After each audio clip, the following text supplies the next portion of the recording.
before the end. Cloud of witnesses can see what trips us so easily. So let us run faithfully to the very end. Write it clear, the prophecy, so he may run to reason. In your mitzvot I will run, make my heart to see it. Oh, wait for it, it surely comes without delay. Your kingdom runs to us, oh Lord, come to us. Oh, Abraham rejoiced to see the day that was to come. Come on, sing! And he saw it happily, God's day at the end. Abraham, he ran to meet, angels of the Lord agreed, said that he would have a seat exalted in the end. Write it clear, the prophecy, so we may run to reason. In your mitzvot I will run, make my heart to see it. Wait for it, it surely come without delay. Your kingdom run to us, oh Lord, come to us. Draw me after you, and let us run together. Draw me after you.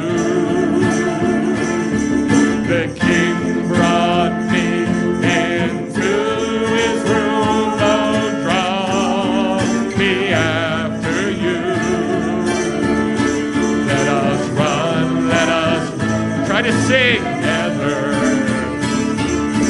Draw me after you. The King brought me into his room. Oh, write it clear, the prophecy, so he may run to reason. In your mitzvot I will run, hard to see it. Wait for it, it surely comes without delay. Your kingdom runs to us, oh Lord, come to us. Abraham rejoiced. Abraham rejoiced to see the day that was to come for me, and he saw it happily, God's day at the end. Abraham, he ran to meet, angels of the Lord agreed, said that he would have a seat exalted in the end. So write it clear, the prophecy, so we may run reason. In your mitzvot I will run, make my heart to see it. Wait for it, it surely comes without delay. Your kingdom runs to us, oh Lord, come to us. Oh, to us, oh Lord, come to us. Oh, us, oh Lord, come to us.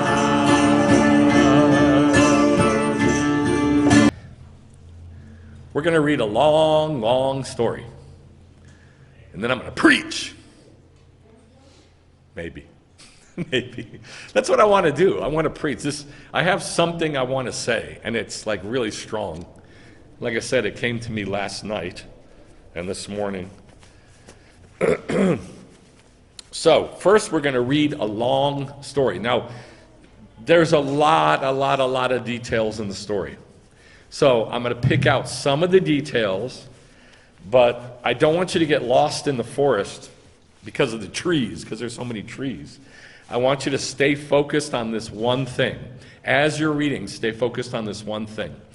That God desires, and he's shown us like how to do it. He's shown us examples of running to do the mitzvah. Running to do his will. Running to him. Running to the kingdom. And harder, running to war. Running into war. So I'm going to show you some examples of that in the story, in the Torah portion today. So let's read. There's 3 pages of narrative here. So let's start with this long story in Lech Lecha, which means go to you. So everything about today is about movement and running and walking and going. Lech Lecha means go to yourself. So the title of it is Run to a War of Kings. So we're going to look at the War of the Kings and what that's a picture of and how to run to that and why we should run to that. So Bereshit 14:1-20. It came about in the days of Amraphel, king of Shinar, Arioch, king of Elasar, Kedar Laomer, king of Elam, and Tidal, king of Goyim. They made war with Bera, king of Sodom, and Birsha, king of Amorah, Shinav, king of Admah, and Shemever, king of Tseboim, and the king of Bela, that is Tzoar. All these kings came as allies to the valley of Siddim, that is the Salt Sea. For 12 years they had served Kedar Laomer. Now, Kedar Laomer was the king of Persia. Before Persia was a big thing. He was the king of Persia. But he was the leader. He was the one they all followed. In the 14th year, Kedar Laomer and the kings who were with him came and defeated. Now look who they defeated. The Rephaim, those are the giants, in Ashtarot Karnaim, which was a city of giants. And the Zuzim, those are giants, in Ham. And the Emim, those are giants, in Shaveh Kiryataim. Now, how do we know they're giants? Because we're told in Numbers these different words for the different cultures of giants. And these Persians and Babylonians and Elamites and people from, you're going to see Eden, like Garden of Eden. All those people came down and killed tens of thousands of giants. So these are not schluffs. These are mighty men. All right? The Zuzim and Ham, the Emim and Shaveh Kiryataim, and the Horites on their Mount Seir. Now, Mount Seir later became Esau, the capital of Esau, Edom. They were also giants, the Horites, as far as El Paran, which is by the wilderness. Then they turned back and came to Ein Mishpat, that is Kadesh. So now we have them down in the south at Kadesh. Remember what Kadesh is? That's where the Jews spent 38 years, in Kadesh. Called Petra today. So they're down south. That's where this is. They turned back, they came to Ein Mishpat, which is Kadesh, and they conquered all the country of the Amalekites. What are Amalekites? More giants. And also the Amorites. Now the Amorites, very few were giants there, but there were some giants who lived in Hatzatzon Tamar. So these are mighty, mighty men of war. And the king of Sodom, and the king of Almorah, and the king of Admah, and the king of Tseboim, and the king of Bela, that is Tzoar, came out and they lined up for battle against them, against these monsters that are coming from the north, led by the king of Persia. So they go out and they're like, we'll go up and have battle with them. And they lined up for battle against them in the valley of Siddim, against Kedar Laomer, king of Persia, Tidal, king of Goyim, Amraphel, king of Shinar, Arioch, king of Elasar. Now it tells us the places they were kings of 2 times. So we're going to look at that because it's important. God says it because it's important.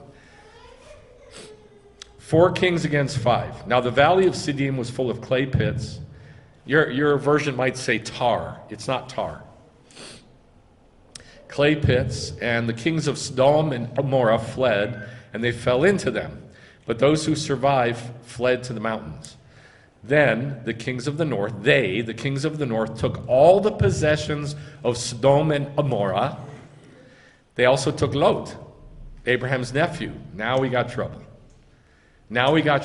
We have this monster army that comes down from the north, and some kings from what you guys know as Sodom and Gomorrah, Sodom and Gomorrah, and some other kings, little towns, and they come and they're going to fight these monsters.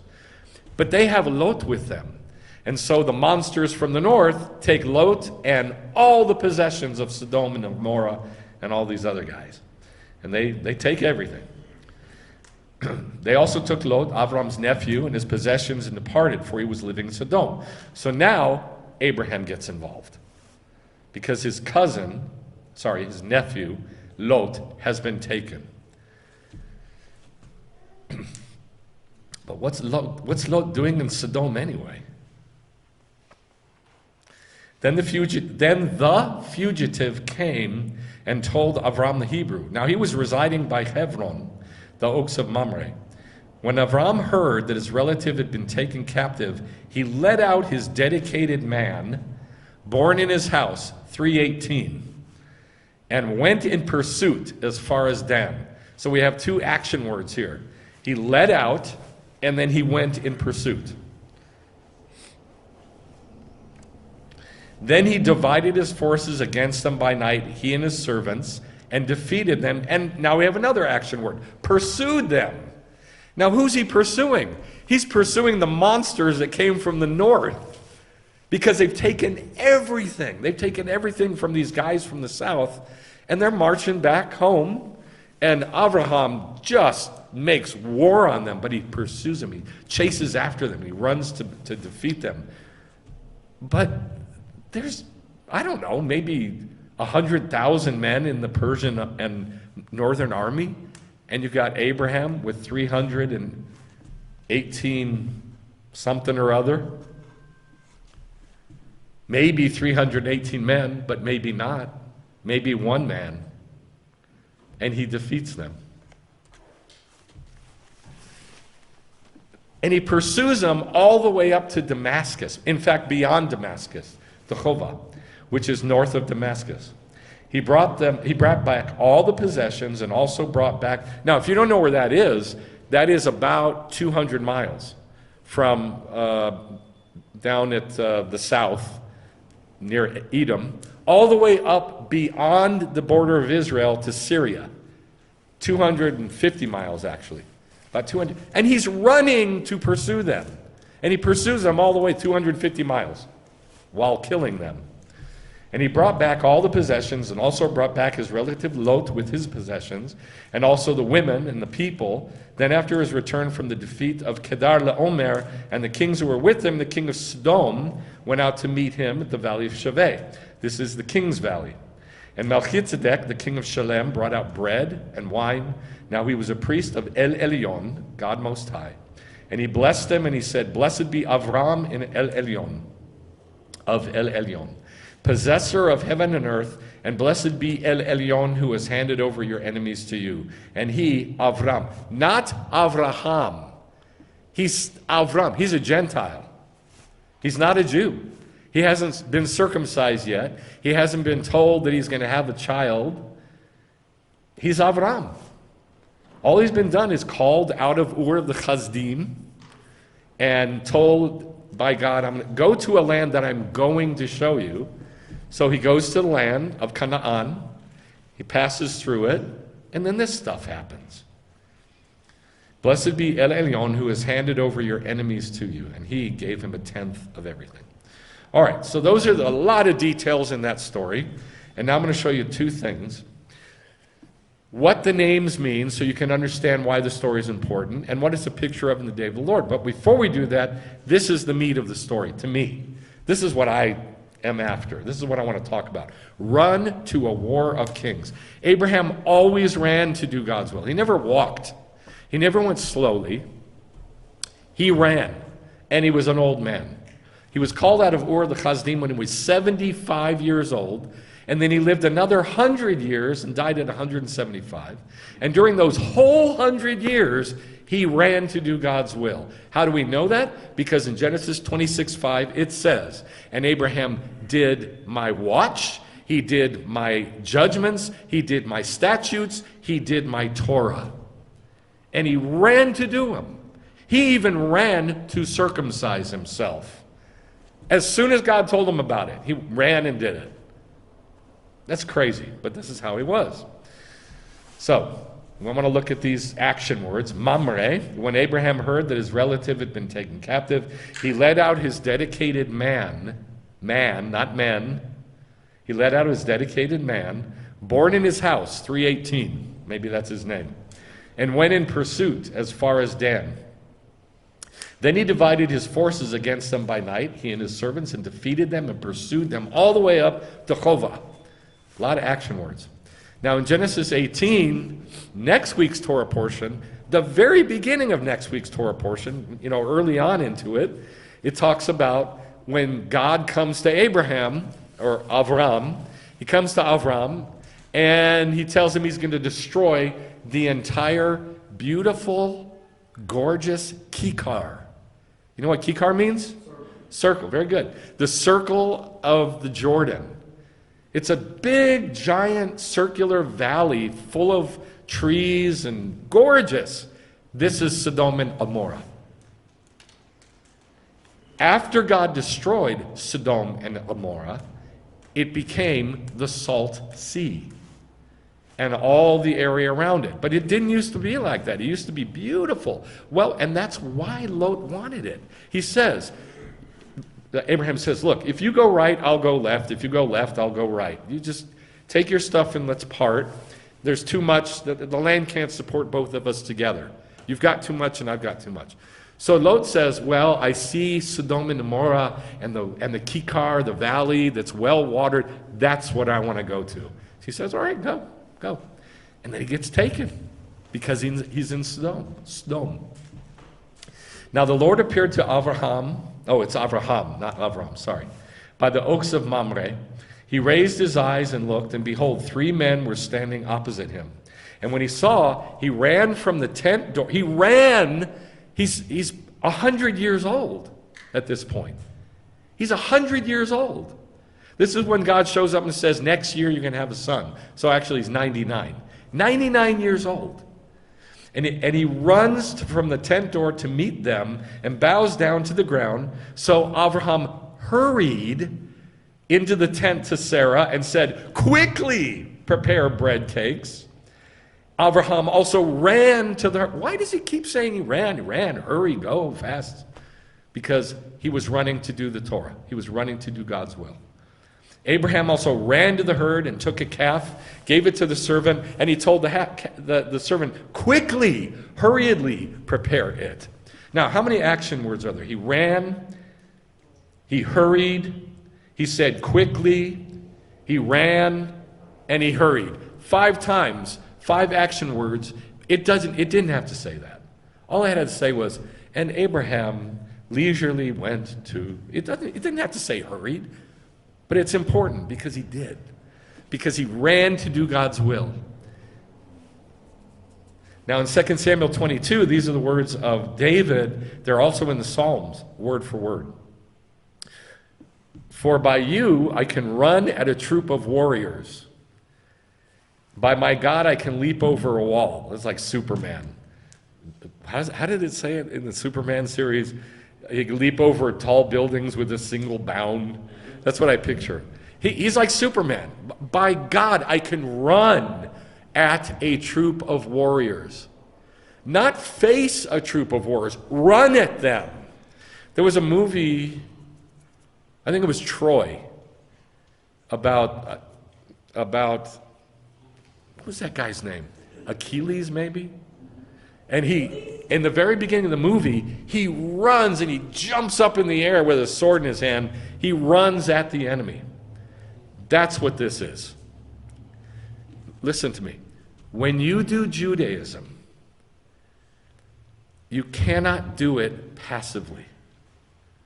You got to put something extra into it. It's got to be a change. It's got to be something different. And you got to put your energies into it. I've been telling this congregation for 4 years or 5 years, get to services at a certain time.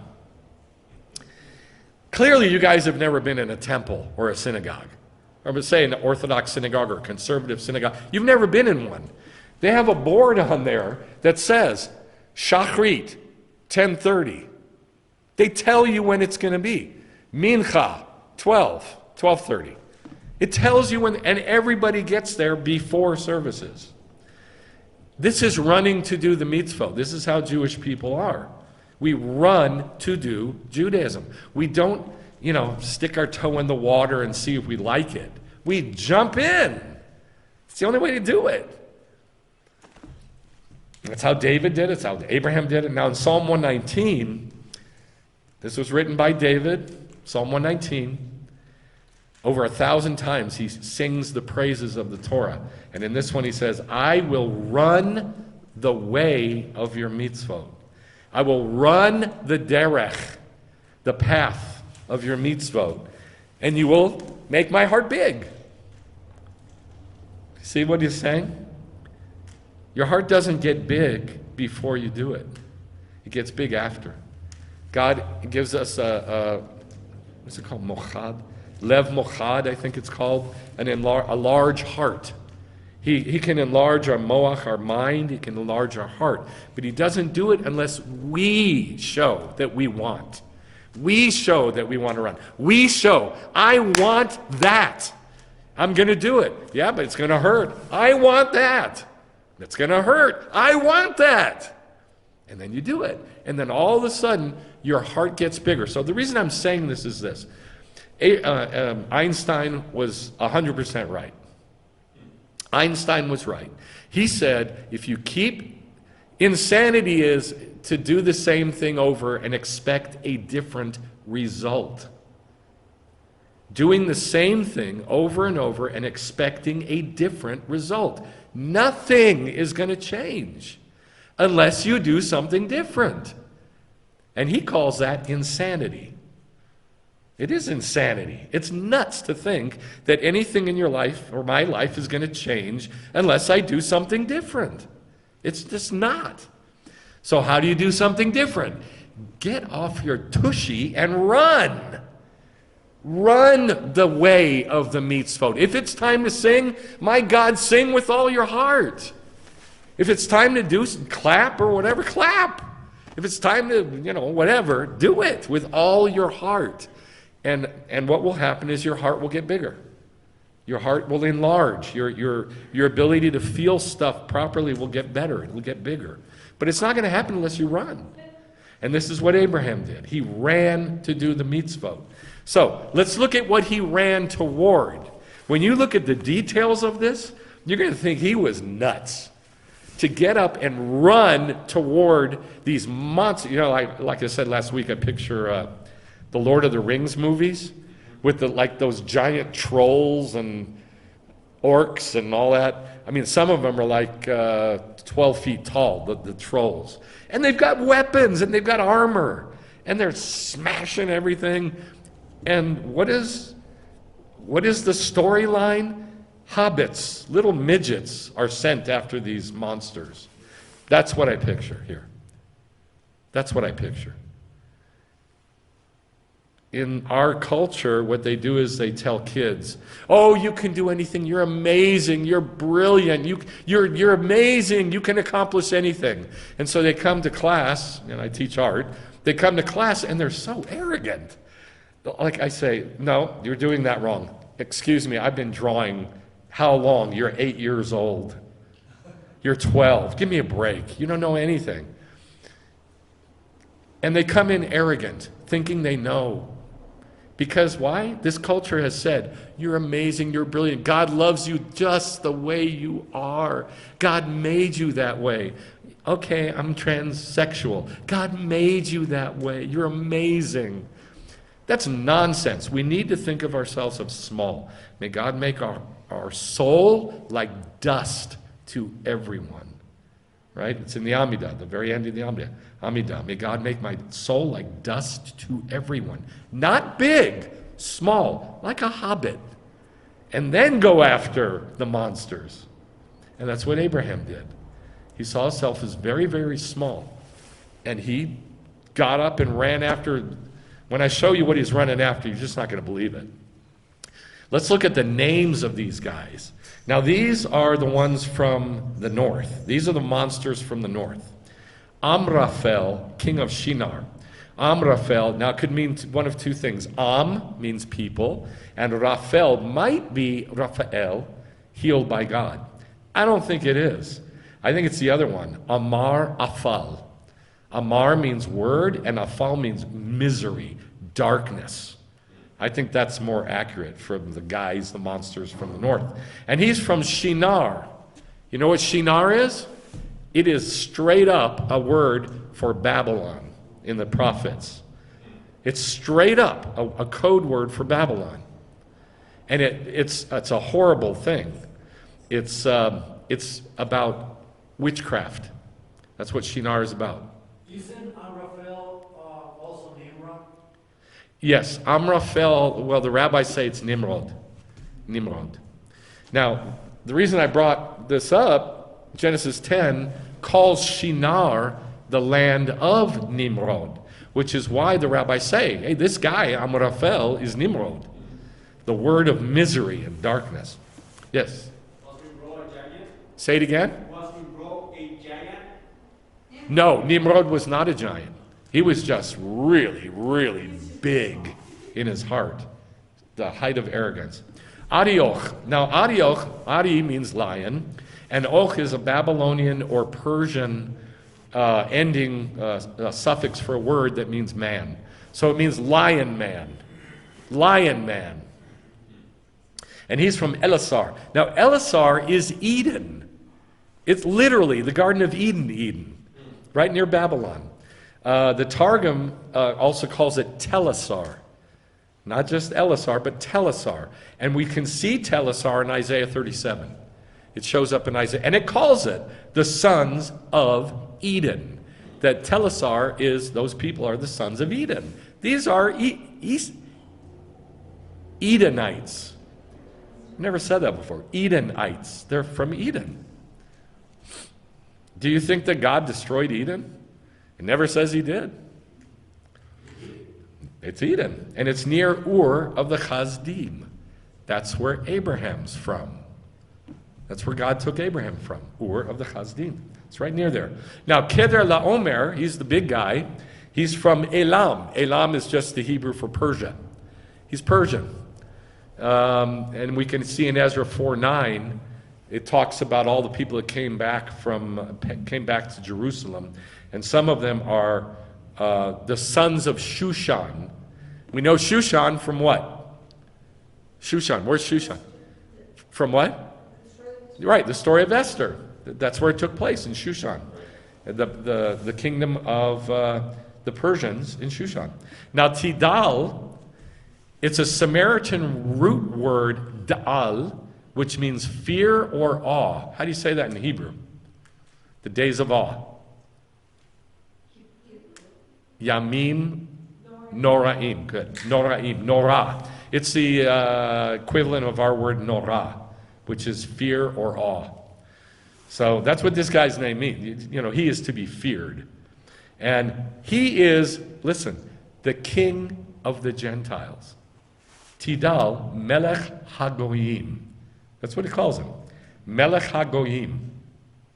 So I don't know what that means, except that Goyim means Gentiles and nations. Why would he be called Tidal? So if you think of it in picture form, in our world, who is the Melech Goyim? Who's the king of the Gentiles? Jesus.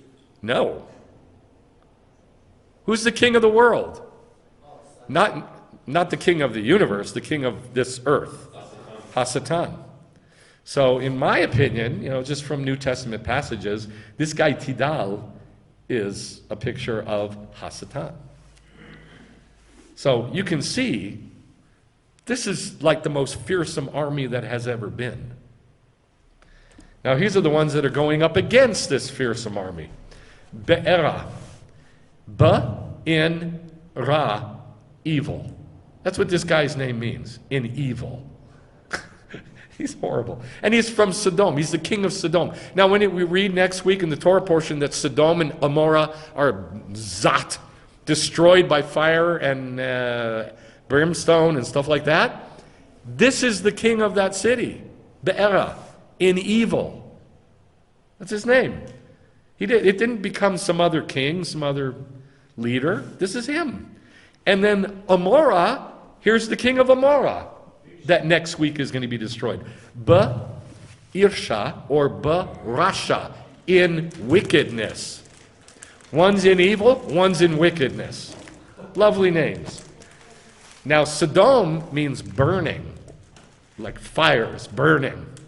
And Amora means to enslave. That's what it means. To enslave people. So we got a guy whose name is in evil, and he carries fire with him. And we have a guy whose name is in wickedness, and he enslaves everybody. Lovely people. And then we have Shinav. Now this one's hard to translate. Shinav, if you just translate it straight up, is tooth of the father. I have no idea what that means. Don't picture vampires, please. Tooth of the father. Or, and here's what the rabbis say it means. Sen, not shin, sen. Sen means hatred. Senna, it means hatred. So it's, no, hatred. And here's what the rabbis say. He hated our Father in heaven. And so he was named Hate for the Father. Senav. Maybe. I actually think that's accurate, but it's up to you to decide.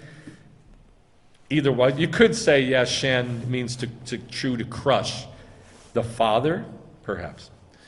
So, he's from the ground, the dirt. Who else is named the same thing? Adma. Ground, dirt, clay. Adam, and who else? Who's a bad guy? Say what you said? I said Adam. Oh, okay. I said Esau. What's his other name? Edom. Edom. Yes. Same word, same name. Dirt, red dirt, clay. It's the ground. It's like the king of the ground, the king of the world, the king of the earth. Also, picture of Hasatan. Shem Ever, Sham Ever, and this is straight up translation. Sham made Ever wings. Now what the rabbis say is he made himself wings to attack God. Kind of weird, but that's what the rabbis say. And he's from Tzivoim. Tzavua means a hyena or a ravenous beast. You ever seen hyenas eat? Their jaws are they're like the pit bull of the African plains. And their jaws are so powerful they eat bones. They chomp through bones. So all the other animals, even lions, can be afraid of hyenas. So these are monsters. Now we have an unnamed guy who's the king of Bela. Bela means to devour, destruction. I think maybe, and some of the rabbis say the same thing, but I can't really tell yet. I think it's Tzoar. I think the guy's name is Tzoar, which means small. And he later is given a town right near Sodom and Gomorrah called Tzoar. And that's where Lot flees to. So I believe it's Tzoar, but you can take that or leave it. Anyway, look at the names of these guys and where they're from.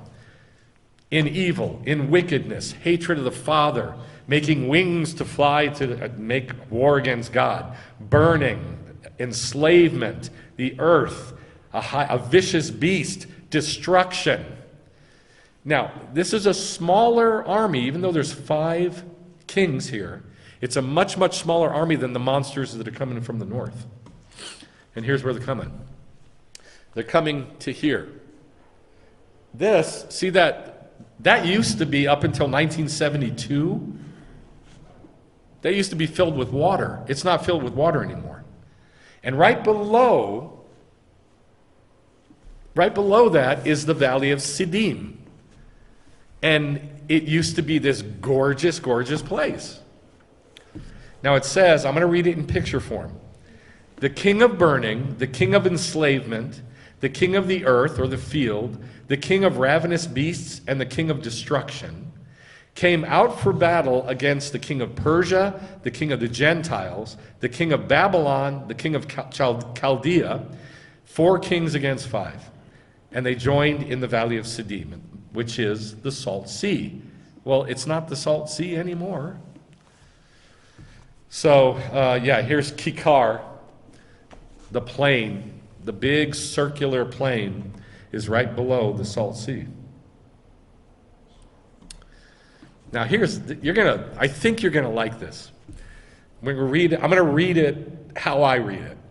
When Avram heard that his relative had been taken captive, he led out his dedicated man, born in his house. He was called 318. That was his name, 318. And went in pursuit as far as Dan. And that is his name, 318. Look. Aleph, Lamed, Yod, Ein, Zayin, Resh. Eliezer. That's his name.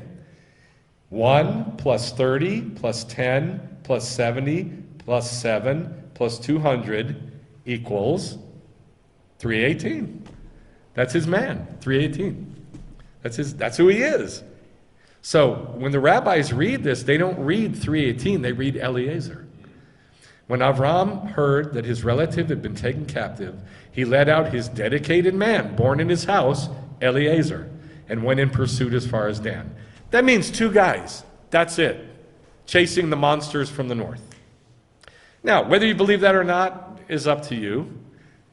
I think there was really 318 guys, but still, he's only got 318 guys. And he's running after these guys from this huge army from the north.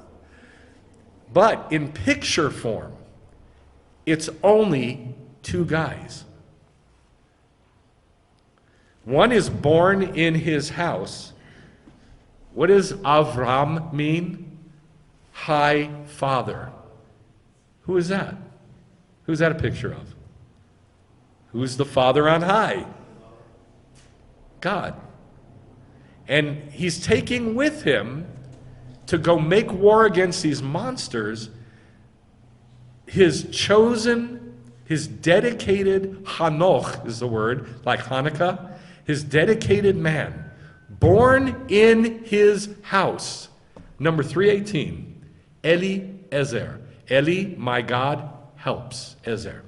It's Yeshua. So in picture form anyway, the only ones who can fight and defeat, run after these monsters is God and Yeshua. And that's what this is a picture of. It's exactly what this whole thing is a picture of, this whole exercise. So the next part says, then after his return from the defeat of Kedar Laomer, and the kings who were with him, the king of Sodom went out to meet him, where? At the valley of Shaveh. Now the valley of Shaveh, we know where this is because of 2 Samuel 18. I've got it here. Now Avshalom, was Avshalom a good guy or a bad guy? He was horrible. He was a picture of the false Messiah. So this picture of the false Messiah had taken and reared up for himself a pillar, which is in Emek Shaveh. That means the king's valley, which is exactly what it says here in our passage in Genesis, that he went out to meet him at the valley of Shaveh, in Emek Shaveh, the king's valley. So he went and reared up this monument for himself in Emek Shaveh, for he said, I have no son to keep my name in remembrance, and he called the pillar after his own name, and is called to this day Avshalom's place. And there it is. It's in the valley of Kidron, and I've been there, and I've thrown rocks at it. Didn't we throw rocks at it? And we were with our friends, Bruce and Linda, and you're supposed to throw rocks at it. And it's a big, empty stone building. And everybody goes there and throws rocks at it. It's right at the foot. Look what's right behind it. That's the Mount of Olives. And all those white little dots you see,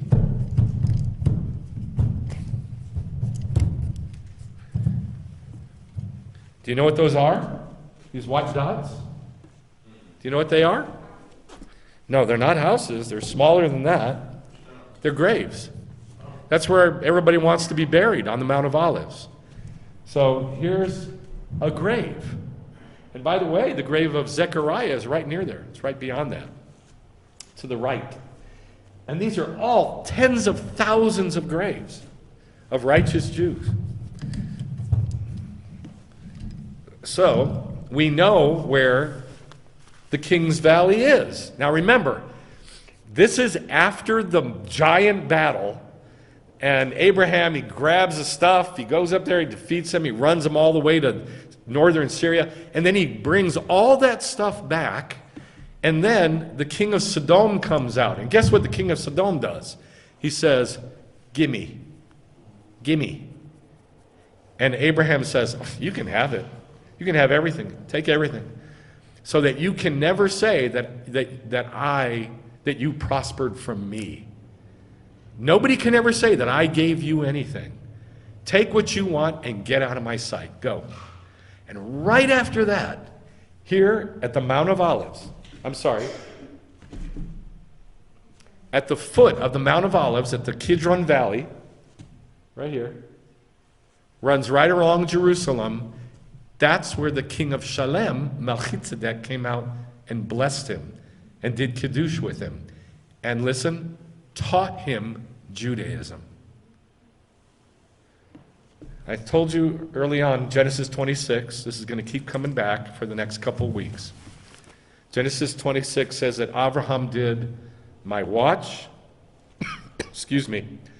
my mitzvot, my statutes, my judgments, and my Torah, my law.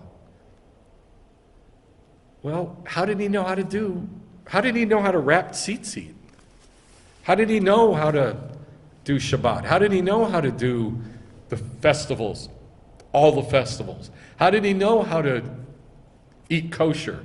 How did he know how to kosher meat? How did he know what part of the animal you could eat before Jacob was hit in the hip, so that we don't eat the back part of a cow anymore? He did that. How did he know to do it? Well, here's the beginning of his teaching. He came back from this battle. He ran to do God's will, and immediately Melchizedek comes out and teaches him Torah. Yes? That makes sense? I mean, there is no Torah. It didn't exist. But it existed forever. And so Melchizedek came out, taught him Kiddush, taught him Shabbat, taught him the festivals, taught him the kosher laws, taught him everything. And we know from Nachmanides, who asks, how did Abraham know how to do the Torah? Baruch HaKodesh, by the Holy Spirit. Well, here it is. Here's Melchizedek. So we know where it is. We know we're at the foot of Jerusalem. We're in the valley of Jerusalem. And Melchizedek, the king of Shalem, brought out bread and wine. Now he was a priest of El Elyon. That means he was a priest from heaven. Not of, like up to heaven, like praying to heaven. He was from heaven. He came from heaven. And he blessed him and said, "Blessed be Avram of El Elyon, possessor of heaven and earth, and blessed be El Elyon, who has handed over your enemies to you." And he, Avram, gave him, Melchizedek, a tenth of everything. Now this is a guy who's from heaven. What's he going to do with all the stuff that Abraham gives him? Take it back to heaven and put it in the Otsarim, the storehouses in heaven, waiting for Abraham until the kingdom.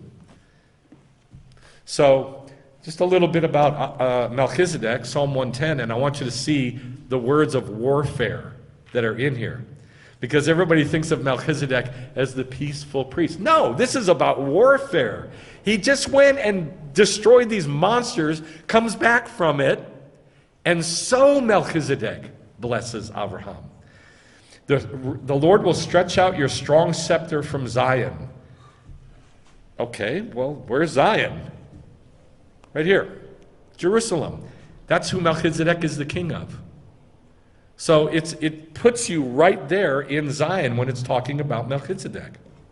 The Lord will stretch out your strong scepter from Zion, saying, "Rule in the midst of your enemies." So where is Melchizedek ruling? Zion. The Lord has sworn and will not change his mind. You, Melchizedek, or whoever, you are a priest forever according to the order of Melchizedek. Now, a lot of people say, and they're wrong, Yeshua is Melchizedek. That Melchizedek is Yeshua. No, he is not. He's a priest forever according to the order of Melchizedek. How many orders did David set up when he set up the priests? Very good, Becca. Say it loud. 24. Well, And how did he do that? I mean, he just went, I think I'll do 24. It says he set up everything according to the picture that he saw in heaven. Right? So he saw 24 courses in heaven. And one of them is led by a dude named Melchizedek, king of righteousness. Yeshua is in that order of the 24 orders. That's Yeshua's order. All right? So, the Lord will stretch out your strong scepter, rule in the midst of your enemies. The Lord has sworn, won't change his mind. You are a priest forever according to the order of Melchizedek. The Lord is at your right hand. Now look what he says. He will shatter kings. When? In the day of his wrath. This whole thing, this whole exercise about 4 kings against 5 is all about one thing and one thing only, the day of the Lord. It's all about the day of the Lord. The day of the Lord. He says, you will shatter kings in the day of his wrath. He will judge among the nations. He will fill them with corpses. Why is it talking about that when it's talking about Melchizedek? Okay. Hebrews 7. For this Melchizedek, king of Shalem, priest of Elyon, who met Abraham as he was returning from the slaughter of the kings, and blessed him, to whom also Abraham gave a tenth of everything, was first of all by translation king of righteousness, and then also king of Shalem, king of peace, without father, but not just king of Shalem, king of Ir Shalem, Yerushalayim. That's what Ir Shalem means, city of peace. Yerushalayim means city of peace. So that's where he ruled. That's where he was king. Without father, without mother, without genealogy, having neither beginning of days nor end of life. The angels are priests. The priests are angels. The priests in heaven, there's no beginning or end to them. So they're angels. Melchizedek is one of them, and Yeshua's in the order of Melchizedek as a priest forever. Because these guys are priests forever. He has no mother, no father, no genealogy, no beginning of days nor end of life, but made like the Son of God, he remains a Cohen forever.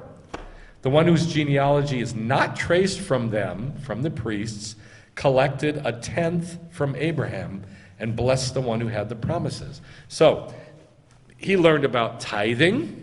He learned about bread and wine, that's Kiddush, but not just Kiddush. It's at every single festival. So he learned about the festivals. He learned about sacrifices. He learned about the prayers from Melchizedek. Yes? So, can we assume that Melchizedek made Abraham into a sort of kind of priest? Can we assume that Melchizedek made Abraham into a priest? Not assume, it's straight up yes. Straight up he did. Because all those who were chosen, all of Israel, what did God say to them in Exodus 19 when they were at the foot of Mount Sinai? He said, if you will do the mitzvot, you'll listen to me, I will make you a nation of priests and kings. So yes, Abraham was the first one like that. He was definitely made into a priest. He had to be in order to do sacrifices. So all I'm saying is that there's a lot of warfare going on here with Melchizedek, and the reason is this is all about the day of the Lord. So what's this battle of the 4 kings, 5 kings a picture of? The whole thing is about the day of the Lord. The whole thing. That's why they're named what they're named. That's why they're from where they're from. The king of burning, the king of enslavement, the king of the land, the king of ravenous beasts, the king of destruction came out for battle against the king of Persia, king of the Gentiles, king of Babylon, king of Chaldea. These joined in the valley of Siddim. It is called the Salt Sea. So now we're going to look at 2 different scenarios in the Bible that give us the pattern so that we can learn from it. There's 2 of them. Here's the first one. But before we look at it, you got to understand that Babylon is called the land of the east, but the attack is always from the north.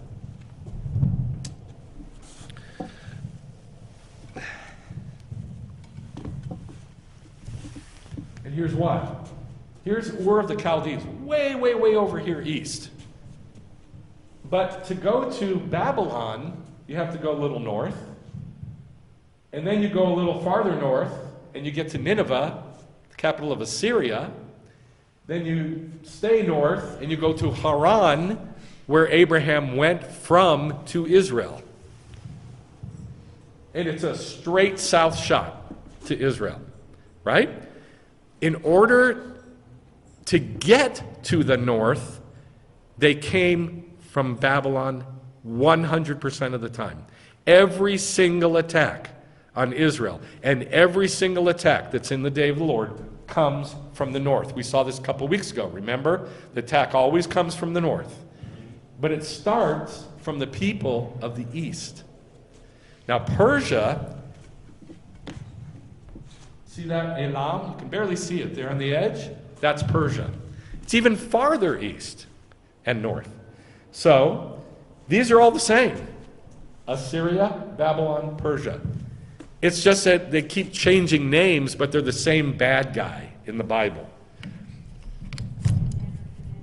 Yes, Nebuchadnezzar, Cyrus, Ahasuerus, all the kings that were from Persia and Medo-Persia and Babylon and Assyria, they're all the same guy.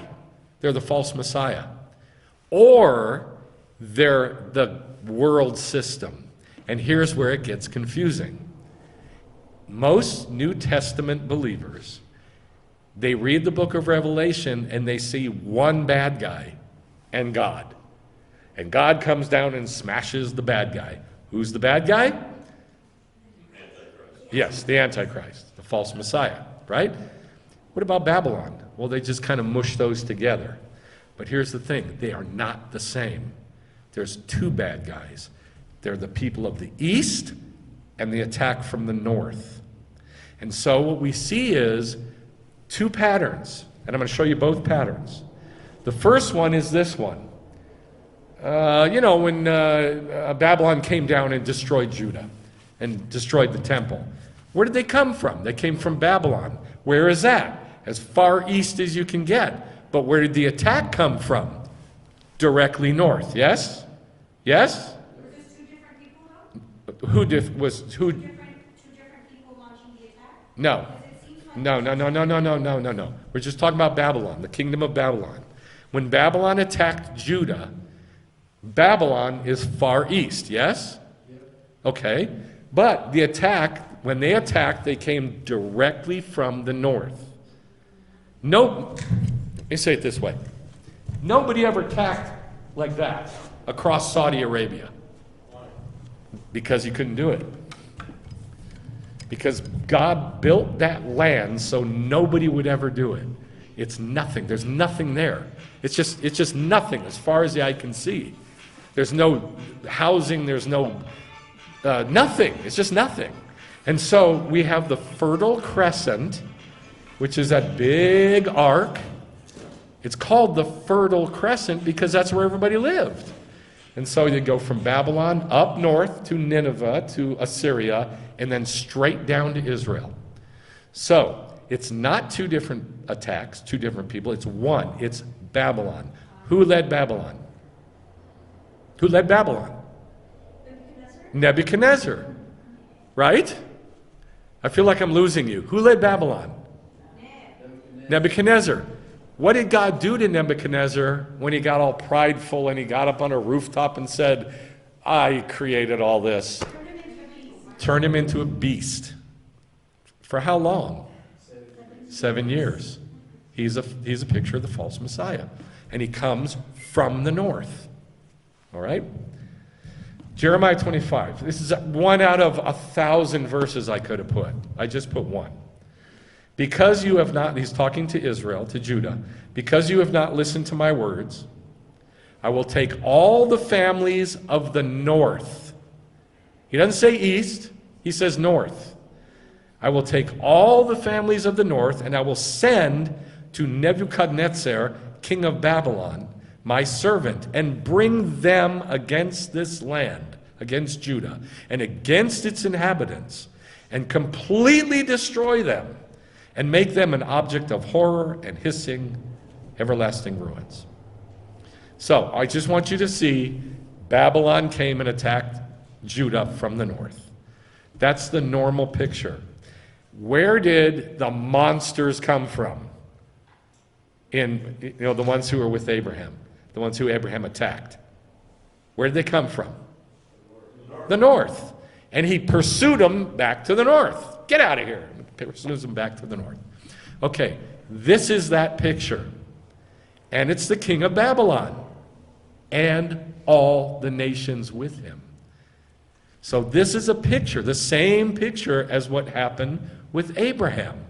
This huge attack of Babylon from the north. And they're coming to destroy Judah, the south. Here's the Salt Sea. Right below the Salt Sea is where all this happened with Abraham. That's where the battle took place. Yes, ma'am. Is the Salt Sea the Dead Sea? Yes. They call it the Dead Sea. It's never called the Dead Sea in the Bible. It's called Yam Malach, Sea of Salt. King of burning, king of enslavement, king of the land, king of ravenous beasts, king of destruction, came out for battle against the king of Persia. Gentiles, Babylon, Chaldea, they joined in the valley of Siddim. So in this scenario, Babylon, Nebuchadnezzar, is the kings of the north. How many kings came down? 4 or 5?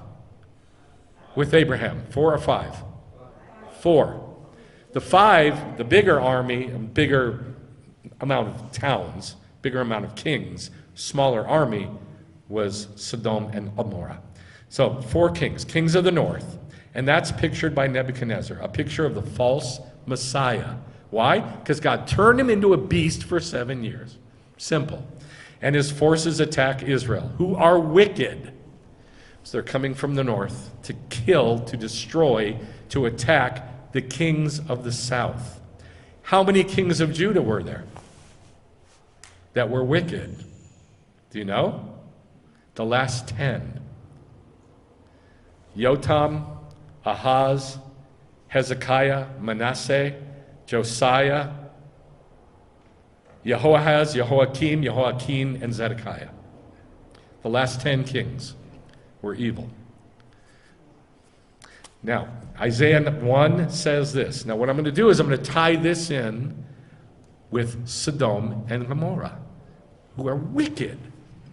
And so what God does is he calls the kings of Judah Sodom and Gomorrah. Isaiah 1. It's in the first chapter of Isaiah, 9 and 10. If the Lord of hosts had not left us just a few survivors, we, who's we? This is Isaiah talking to Judah. We, Judah, would be like Sodom. We'd be like Gomorrah. Listen to the word of the Lord, you rulers, plural, of Sodom. He's talking about the last 10 kings of Judah. Listen to the instruction of our God, you people of Gomorrah. What are your many sacrifices to me? So what I'm saying is this. Abraham had to attack those monsters from the north. He had to. Why? To act out what's going to happen in the day of the Lord. So we have to have kings of the north attacking kings of the south. And then this guy comes, one guy, and destroys all the bad guys. That's the scenario that God set up. And then it was from Sodom and Gomorrah that the guys in the south came. Jeremiah 23, also among the prophets of Jerusalem, I've seen a horrible thing. All of them have become to me like Sodom, just like Gomorrah. So now he says the prophets of Jerusalem are like Sodom and Gomorrah. They're wicked. They're south. They're the kings of the south. Revelation 11, and their dead bodies, talking about Elijah and Moshe, will lie on the street of the great city, which spiritually is called Sodom. What great city? The one where also their Lord was crucified. Where was their Lord crucified? Jerusalem. And it's called Sodom. Well, in Isaiah 9, 1 and 9 and 10, it's called Sodom. And Jeremiah 23, Jerusalem is called Sodom. That's what's being quoted in Revelation. So all I'm doing is showing you that south, Jerusalem, It had to be attacked from the kings of the north. Why? Because there are wicked kings of the south there. Now I'm going to flip it and show you the opposite scenario. You got that one down? Do you understand it? Yes? Okay. King of burning, king of enslavement, king of the land, king of ravenous beasts, king of destruction, came out for battle against the king of Persia, Gentiles, Babylon, Chaldea. 4 kings against 5. Who's got 5 kings? Kings of the north or kings of the south? South. Who's got 4 kings? Kings of the north. And they joined in the valley of Siddim. Daniel 11, 11:15, 11:21, and 11:29 through 31, and then 11:40. So I've crammed all these verses together. Why? I would have to put 4 pages of verses. It's a huge, it's the biggest prophecy in the whole Bible. It just goes on and on and on and on and on about one thing: the day of the Lord, the kings of the north, and the kings of the south. In the day of the Lord, but before the day of the Lord, leading up to the time of Hanukkah. But it's a prophecy of the day of the Lord, and I'll show you that. The king of the south will be enraged and go out and fight with the king of the north. That's exactly what happened with Abraham, isn't it? That Sodom and Gomorrah and all those guys went out to meet the kings of the north. Then the king of the north will come, and in his place a despicable person will arise. This is the false Messiah. Where is he from? King of the north or king of the south? Where is he from? Come on, let me hear all of you, please. Where is he from? King of the north or king of the south? I got to make sure you're following so I can know where to go. So the false Messiah is from the north, from the kings of the north. Then the king of the north will come, in his place a despicable person will arise, the false Messiah. At the appointed time he will return and come into the south. He's coming from north down to the south. He will withdraw in fear and will return and cause the holy covenant and curse the holy covenant. Curse the holy covenant and take action. Forces from him, from the false Messiah, will arise, desecrate the sanctuary fortress, and do away with the regular sacrifice. They get rid of Judaism. The false Messiah does away with Judaism. That's his job. That's his job for the last 2,000 years, to get rid of Judaism. So if you don't think the false Messiah has been around, you're wrong. His job, Hasatan's job, is to destroy Judaism. And God has put him in that position. And so for the last 2,000 years, the false Messiah has rid the body from the covenant, the sacrifices, right? And then he will set up the abomination of desolation. And at the end time, so now we have the abomination of desolation, that puts us in the birth pangs, yes? Now we have the words end time, that puts us in the birth pangs, yes? And then he says, in the end time, the king of the south will wage war with him, and the king of the north will storm against him. So, it's not like the church has taught, that you have just one set of bad guys, and then God comes and wipes them all out. They're fighting each other. The bad guys are fighting each other in the birth pangs.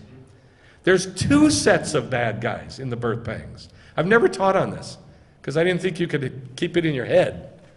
But I think now we've got some background where I can teach it. There are 2 sets of bad guys in the birth pangs.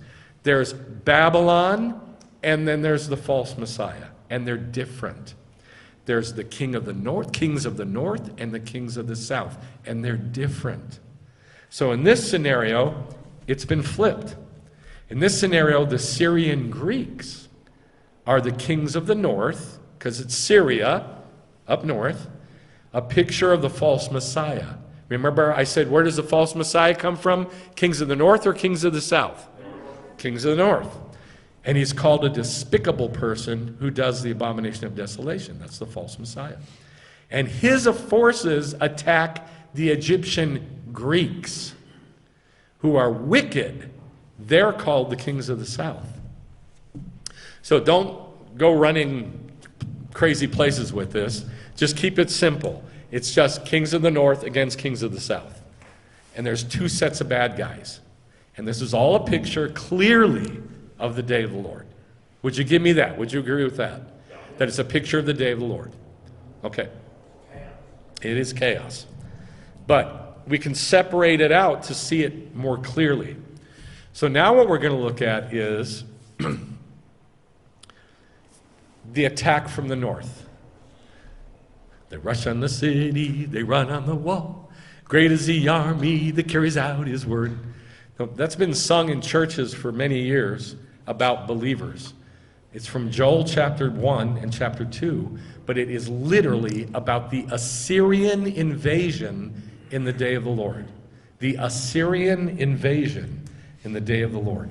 Remember I told you that Babylon, Persia, and Assyria, they're all the same. Well, Joel prophesied to northern Israel. Who took northern Israel? Who destroyed them and took them away? Not Babylon, no. The Assyrians. The Assyrians took northern Israel away.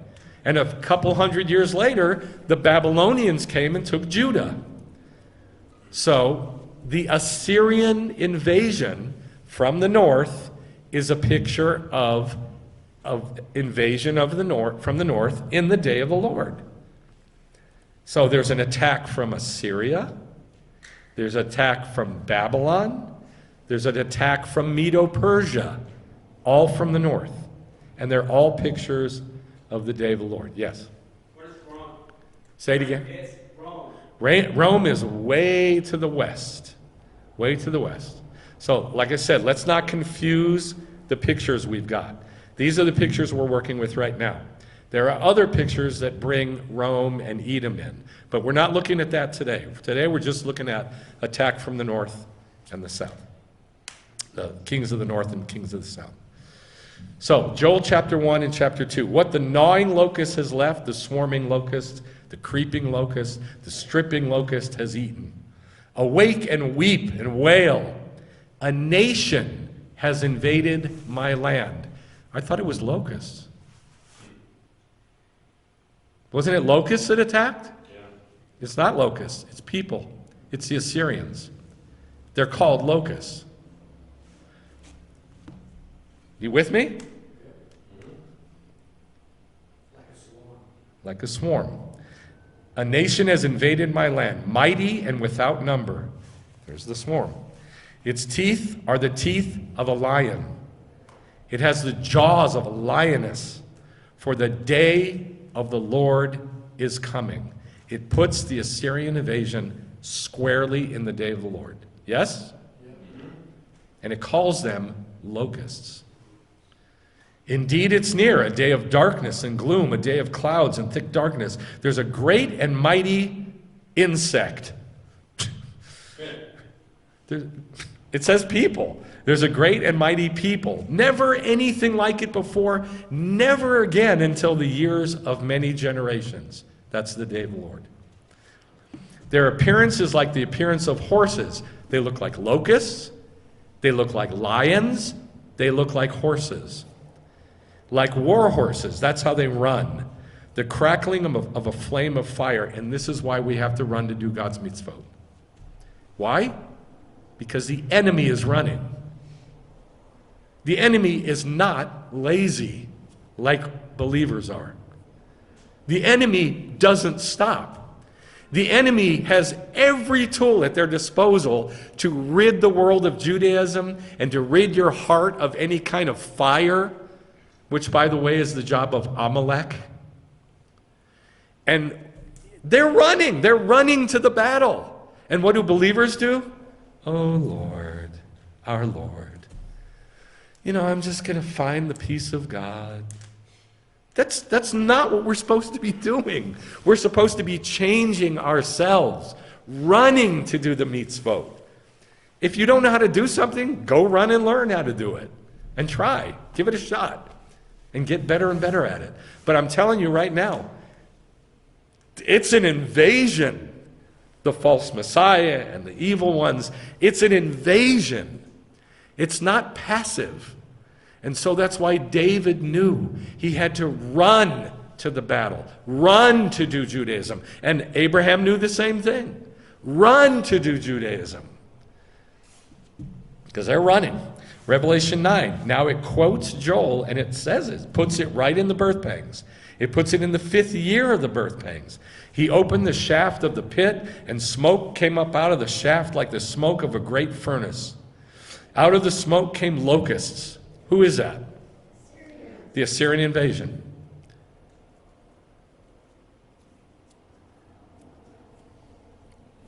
Power was given to them like scorpions. The locusts were like horses. There's horses. We had that in Joel. They're like horses. They're like locusts. And what else were they like? Lions. Power was given to them as scorpions have power. The locusts were like horses, prepared for battle. They know what they're doing. And on their heads appeared to be crowns like gold, and their faces were like humans. They had hair like the hair of women, and their teeth were like the teeth of lions. And there's a third thing that he calls them in Joel. All three are there. This is in the 5th year of the birth pangs. It's the Assyrian invasion in the day of the Lord. So in this scenario, Babylon is the kings of the north, a picture of the world system. The false Messiah is pictured as the kings of the south. Now it's been flipped on its head. So I'm going to show you both. The kings of the north and the kings of the south. And the kings of the north are Babylon, and the kings of the south are the false Messiah. And it's right here in Revelation. They're both in the same passage, one right after the other. Revelation 18, another angel, a second one followed, saying, Fallen! Fallen is Babylon the Great, she who has made all the Gentiles drink of the wine of the passion of her sexual immorality. Is that the world system? Okay. It's separate from the false Messiah. Then another angel, a third one, followed them, saying with a loud voice, If anybody worships the beast and his image, and you know all the verses about the beast, right? And his image? It's an image in the temple that comes to life, and everybody has, you can't buy or sell without the mark of that false Messiah. What does that have to do with the world system? They're different. They're not the same thing. The false Messiah is a power. The Babylon is a power, and they hate each other. They're not in cahoots with each other. They hate each other.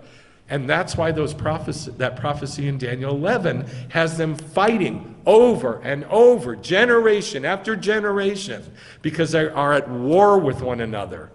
And into all this chaos comes the Messiah down to earth to wipe out both, the kings of the north and the kings of the south. Now, when it's said that they come to the King's Valley,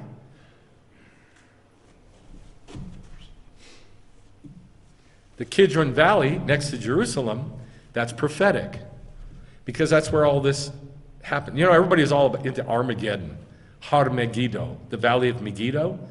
That's not where the whole battle takes place. That's one battle. But the big battle between the kings of the north and the kings of the south take place at the Dead Sea, and then here's where the bad guys and the good guys meet. The bad guys and the good guys meet. Remember the king of Sodom? Then after his return from the defeat of Kedar-laomer and the kings who were with him, the king of Sodom, the bad guy, the king of Sodom, went out to meet him. What was the king of Sodom's name?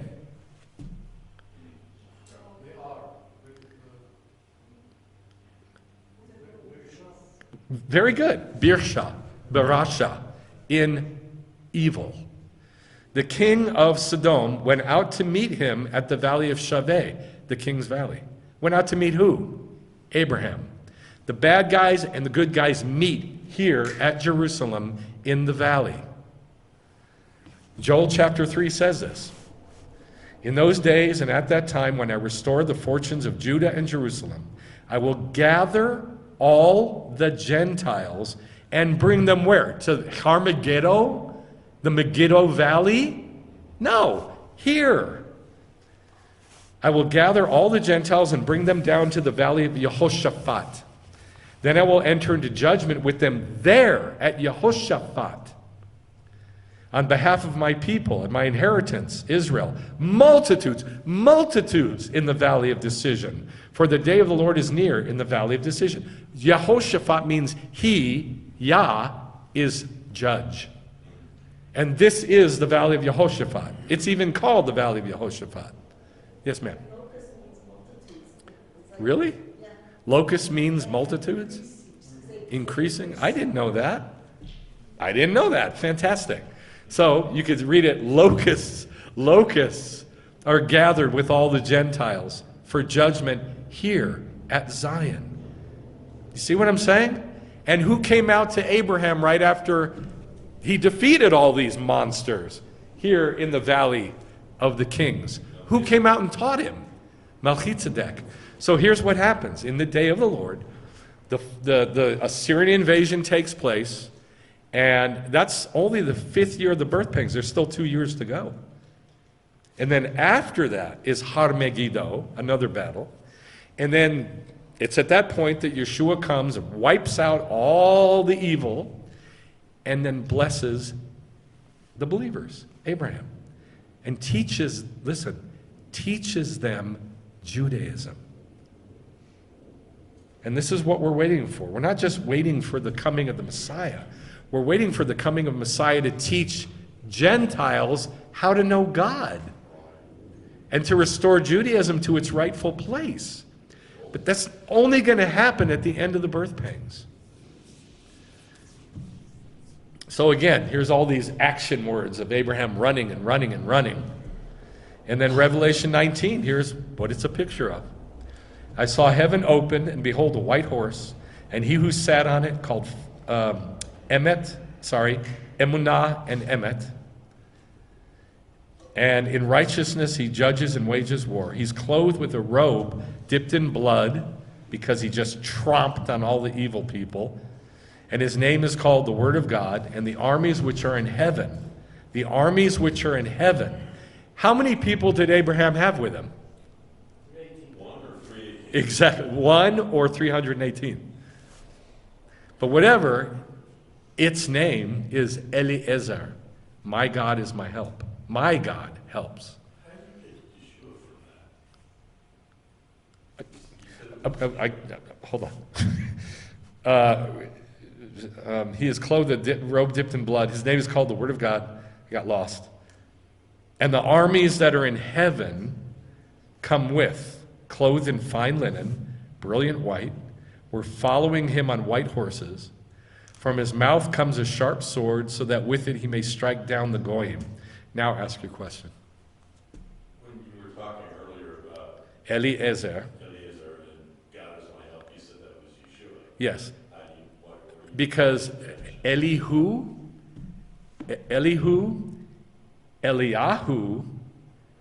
Eli, Eliezer, and all the names that say, my God is he, my God is help, my God is Yah, all of those people are called the Messiah by the rabbis.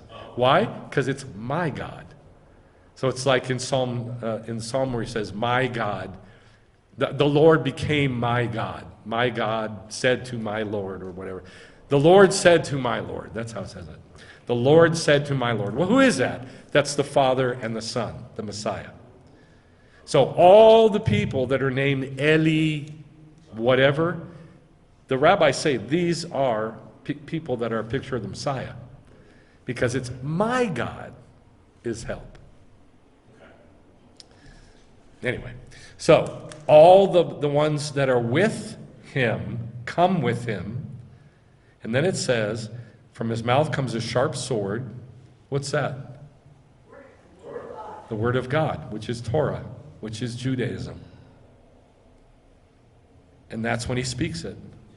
That's when Melchizedek spoke to Avram. after he defeated everybody, after the battles, then he came out and he taught him. So out of his mouth comes the Torah, so that with the Torah, now listen, with the Torah, he may strike down the goyim. And this is hard. I mean, it's for me it's easy, but for a lot of people this is really tough. Because it doesn't mean kill Gentiles, it means kill Gentiles and turn them into Jews. We were talking about this. The whole doctrine in the first century about Gentiles coming to know God was they have to be born again. They were born once, they're dead. So they have to be born again and become Jews or become part of the covenant. Doesn't mean they're Jews, but they become like Jews, and then maybe later they will become Jews, you never know. But they become somebody different. You kill the old guy with the Word of God, with the Torah, and then you build him back up and turn him into somebody else. It's not physically striking, although he's going to physically strike. We already seen that. We know he is. But it's after the battles. That's why his robe is dipped in blood. He's already killed everybody, right? So what does he need to strike people with a sword with? So what happens to all of those souls? That's too deep to answer right now.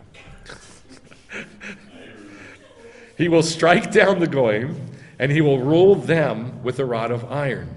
Don't ask me about that, please. And he treads the winepress of the fierce wrath of God, the Almighty.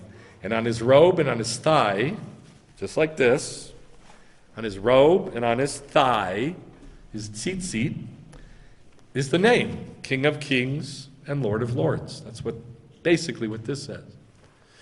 So the whole story is a story of the birth pangs in the day of the Lord, but it's also something else. And this is the thing that really got me. I am convinced more, and I hate this, by the way. I just hate it. I am convinced now more than ever that God hates laziness. He just hates it. When I'm an artist and I teach art, and when I'm teaching these kids, I tell them this stupid phrase I came up with. Guys, you got to really work at this. You got to focus, because laziness is the death of art. In other words, you got to really focus on every part of it. Laziness is the death of art. It'll kill the art. It makes it bad instead of good. But if you focus on every little part of it, and you work every part with an eraser, and you change every part, it gets better and better and better and better. But that doesn't happen unless you use your eraser. So what I'm saying to you is this: you're going to need to kill yourself.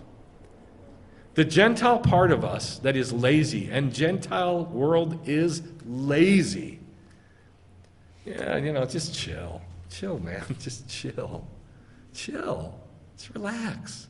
Desayuno. Just, let's have a nice breakfast. Just relax. Mañana. Come on, just relax.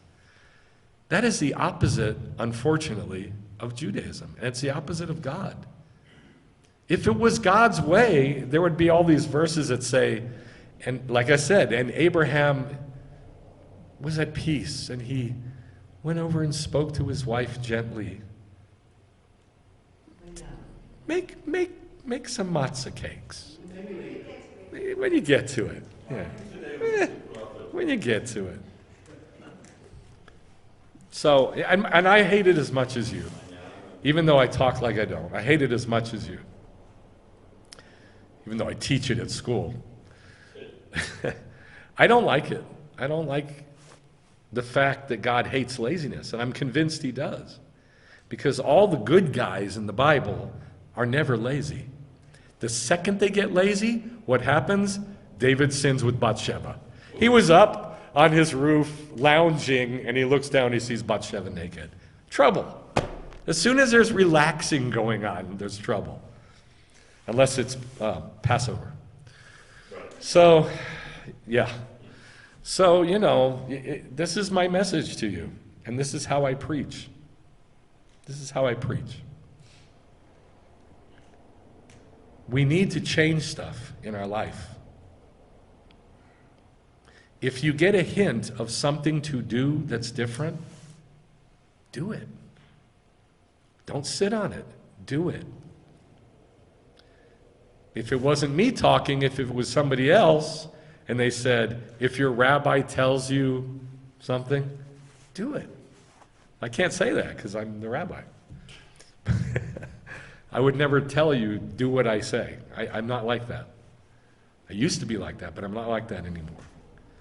But I really think that if you get a hint from God about anything that you should do differently, run to it. Run to it and fight it until you win. Let's pray.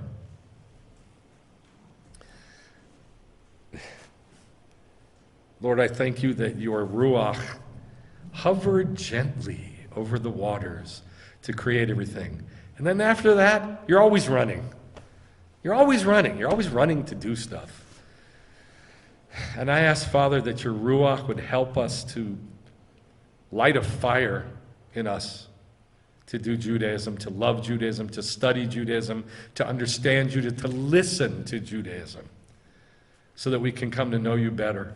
And that spirit of Amalek that cools us, that cools the fire, I ask that you'd protect us from it. And you'd give us a Ruach that Avram had, to run to do your will. The Ruach that David had, to run to do your Torah, to run to do your mitzvot. In the name of Yeshua, Father, I ask that this message would really change people's lives, and that we would run to your kingdom, run toward your kingdom, and toward the message of the birth pangs, instead of away from it. In the name of Yeshua, amen. Let's do Kiddush, please.